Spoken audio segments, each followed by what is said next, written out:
Oi, gente. Hoje a gente vai falar um pouquinho sobre fraturas mandibulares, né? Que são essas fraturas são decorrentes de alguns traumas, né? Tendo aí uma etiologia muito diversa, podendo ser advindo de ferimentos por armas de fogo, briga, esportes onde exige muito impacto, né? Como tem risco de muito impacto, como futebol, lutas, pode ser decorrente de acidentes automobilísticos, enfim, é uma etiologia muito diversa. De uma forma geral, o trauma ele pode ser considerado o conjunto de alterações, tanto funcionais quanto anatômicas, que podem ser locais ou gerais, que são ocasionadas por agentes físicos de etiologia, natureza e extensão muito variadas. E aí, a mandíbula, ela desenvolve zonas de tração e de força de compressão durante durante a sua função normal, ou seja, durante a fala, durante a mastigação. E a localização dessas zonas de tração e de força, elas vão depender da direção, da localização e da magnitude de força, é, pressão e carga aplicada. Ou seja, essas zonas elas vão se desenvolver de acordo com o estímulo ao qual elas foram, elas foram estimuladas. E aí, em 1960, Ruelk e alguns colaboradores, eles fizeram um estudo onde eles aplicaram forças de diferentes magnitudes em alguns crânios secos, e aí eles usaram um modelo de pressão e tensão. E, como resultado, eles observaram que, com exceção da região condilar, as fraturas que foram produzidas, né, elas ocorreram mais em áreas de força de tração do que em áreas de compressão. E em relação à região condilar, essas lesões que acontecem na cabeça do côndilo, elas tenderam a ser produzidas por uma carga paralela ao ramo da mandíbula em virtude de uma compressão. E aí aqui são algumas considerações anatômicas que são em relação à mandíbula, que são importantes, tanto porque são regiões que incidem, né, mais que incidem as fraturas, como também são regiões importantes a serem consideradas no momento do tratamento, certo?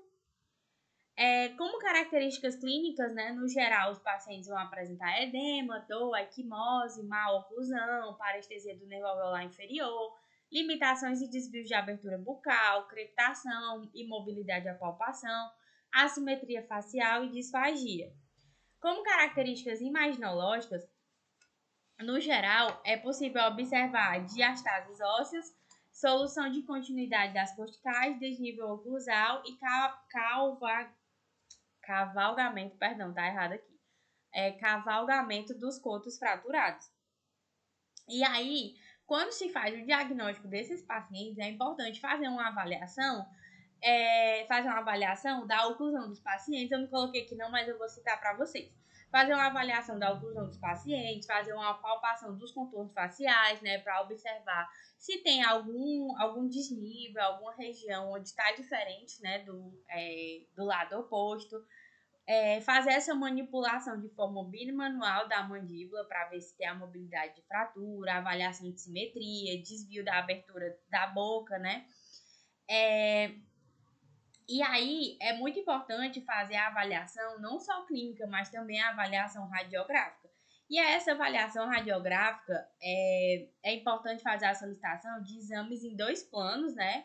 Então, no caso, pode ser feita a solicitação, como aqui nesse exemplo, de uma radiografia panorâmica que vai avaliar vai fazer a avaliação exata do envolvimento e da condição dos dentes e sua relação com as fraturas adjacentes.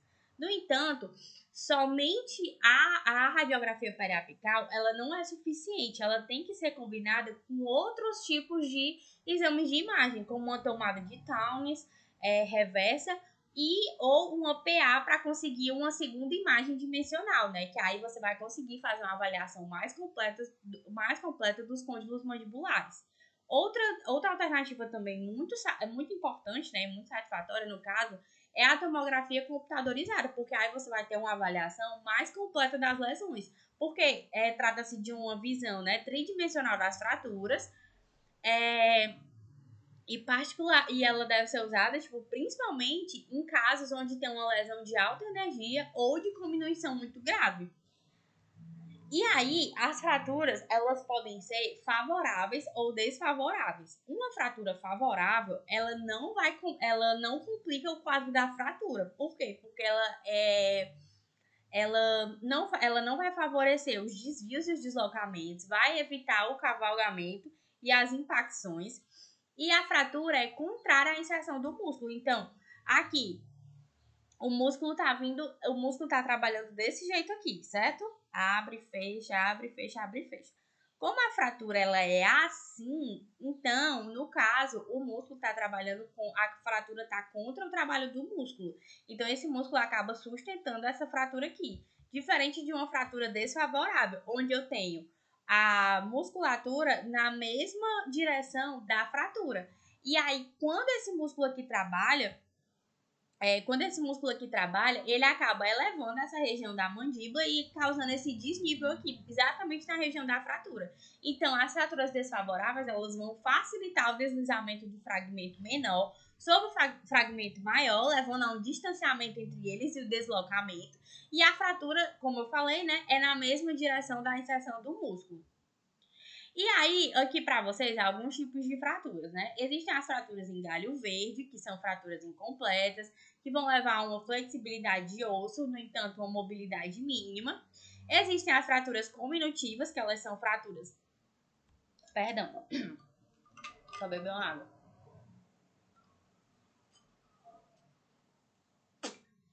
Elas são fraturas que acontecem em diversos segmentos. Pode ser decorrente de lesões, feridas por armas de fogo, né, gente? Depois eu vou editar aqui esses slides, tá?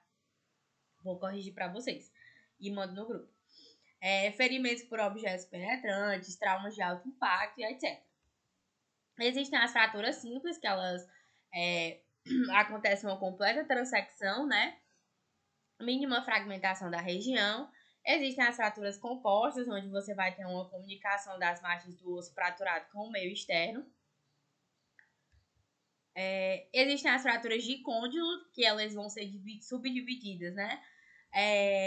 Nas fraturas de côndilo propriamente dito, né? Que são fraturas intracapsulares, quando ocorrem acima das inserções da cápsula articular, e fraturas subcondilares, que acontecem no colo do côndilo. No colo do condílico. E aqui... o trauma, né, ele vai ocorrer aqui nessa região sinfisiária, e a fratura vai se dar por essa pressão, né, esse trauma vai empurrar aqui o côndilo na fossa, e aí vai ter uma fratura de côndilo e uma lesão na região da ATM. E existem as fraturas de sínfise, né, que são fraturas na linha média mandibular, e existem as fraturas parasinfisiárias, quando elas são fraturas que vão ocorrer entre os caninos inferiores ou entre os forames mentuais, e geralmente acontecem em pacientes edêntomos, porque eles têm um rebordo mais fininho, né? Então costuma ter mais risco realmente de fratura. Em relação ao manejo operatório, no geral, as mobilidades de tratamento elas vão variar com base. Perdão, gente, eu tô com muita dor de garganta.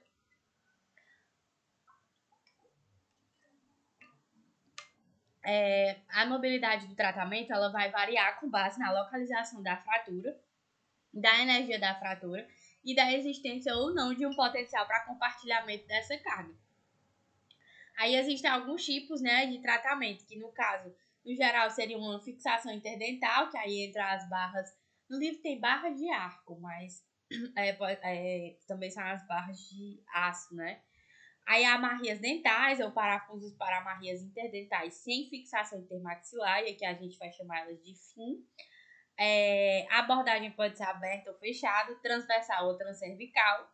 A seleção dos dispositivos de fixação, ela pode ser ou de compartilhamento de carga ou de suporte de carga. E o manejo dos dentes da linha de fratura, você pode observar se vai ser necessário fazer uma remoção desse dente ou se dá para preservar esse dente. Normalmente esses dentes são removidos porque a região onde mais tem onde mais tem trauma, onde o dente se encontra na linha de fratura, é o terceiro molar. Então, muitas vezes se torna mais viável retirar mesmo esse dente, né? E existe a reabilitação pós-operatória, que você vai decidir entre o período de fim, ou seja, se você vai fazer amarrias interdentais sem fixação intermaxilar, ou se você vai fazer uma reabilitação, né, com função imediata. E aí aqui eu trouxe para vocês só algumas imagens de opções, né, de tratamento. No caso aqui, a redução aberta e fixação interna, que é a chamada RAF, o bloqueio maxilomandibular, né, que pode ser feito com as barras de Erich.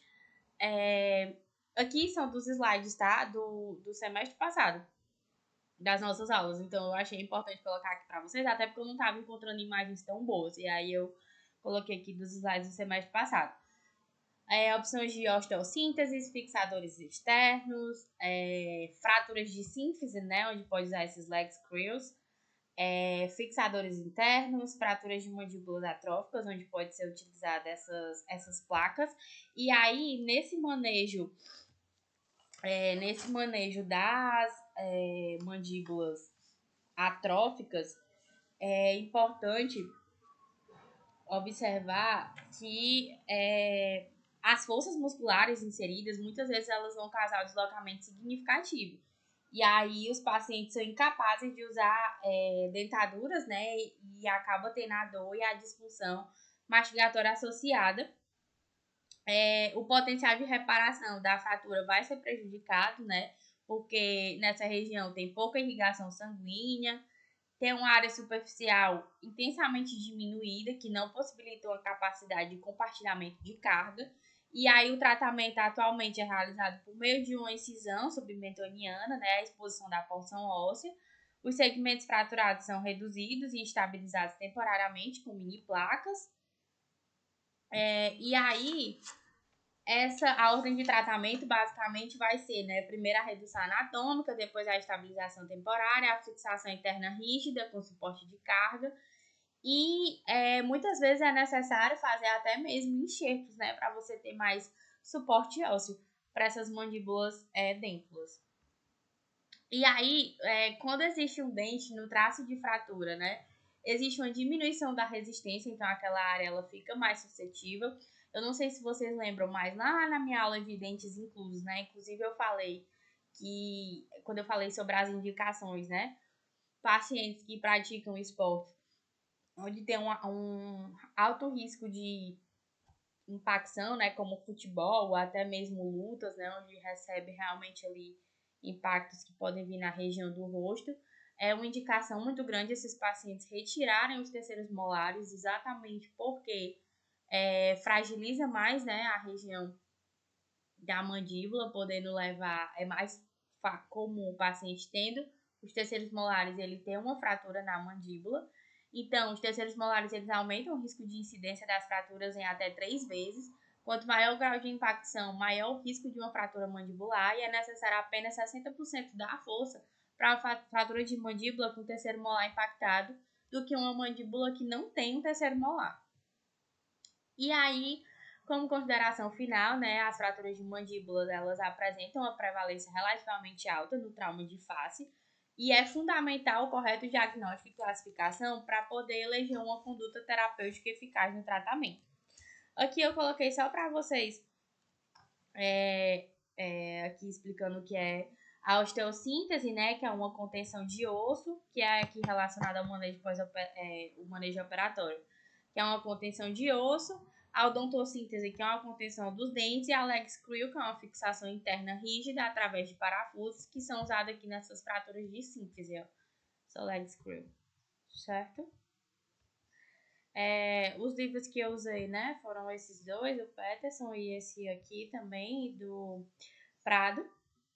Os dois livros são muito bons, inclusive eu aconselho que vocês leiam, se vocês forem estudar, né, lendo o livro, vocês leiam os 2 capítulos deles, porque apesar deles falarem sobre o mesmo assunto, mas eles têm uma abordagem diferente e particularmente para mim abordagens que se complementam, tá?